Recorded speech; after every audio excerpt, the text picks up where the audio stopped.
Ako po si Marinel Saliva, ang primary DTF operator ng 30cm dito sa Ilocos.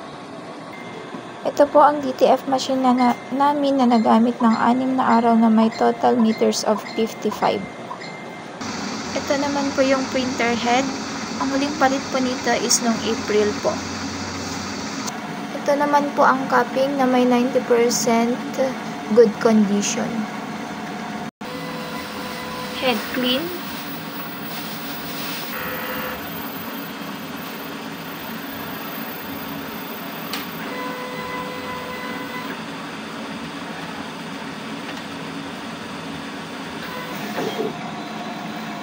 Nozzle check.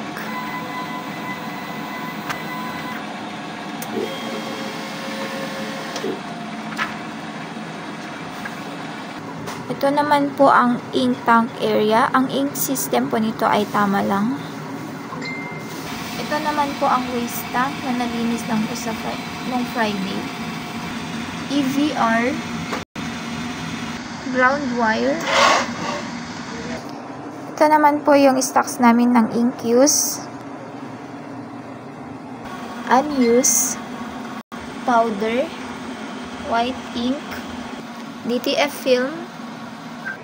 Ito naman po yung DTF consumable monitoring. Ang records po na nagamit sa cyan, magenta, yellow, ink black, tapos white po. DTF powder. Ito naman po yung daily output namin.